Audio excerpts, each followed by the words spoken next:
दरम्यान कुणाल कामराला 31 मार्चला हजर राहण्याची नोटीस मुंबई पोलिसांनी पाठवली आहे। मुंबईच्या खार पोलिसांकडून ही नोटीस देण्यात आली आहे। 31 मार्चला सकाळी 11 वाजता हजर राहण्याचा या नोटीसीत उल्लेख करण्यात आलाय।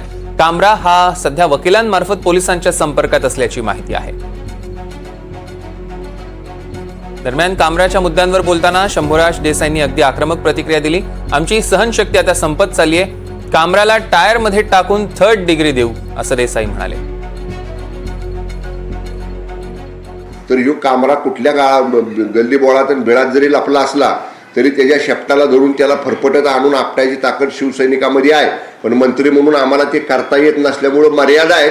आम्ही आता पोलिसाला सांगू की आमच्या सुद्धा सहनशीलतेचा अंत बघू नका, त्याला आता आहे तिथून उचला आणि मग पोलिसांची टायरातली जी भूमिका असती तुम्हाला सगळ्यांना माहिती आहे, त्या टायरातल्या प्रसाद त्याला एकदा द्या हे आता सांगावं लागेल पोलिसांना। सोलापूरकर कुठे जो महाराजांची उघड एवढी बदनामी करतोय, म्हणजे गद्दाराचा अपमान तुम्हाला सहन होत नाही, त्याच्यावरती लगेच त्याचा स्टुडिओ तोडता, त्याला 2-2 समन्स पाठवताय। सोलापूरकरला तुम्ही एकही समन्स नाही पाठवत। तुम्हाला अधिकार काय कामरावरती कारवाई करण्याचा? म्हणजे तुम्ही कोणाचा तुम्ही हे घेऊन चाललेला आदर्श, छत्रपती शिवाजी महाराजांचा की खंडोजी खोपडेचा?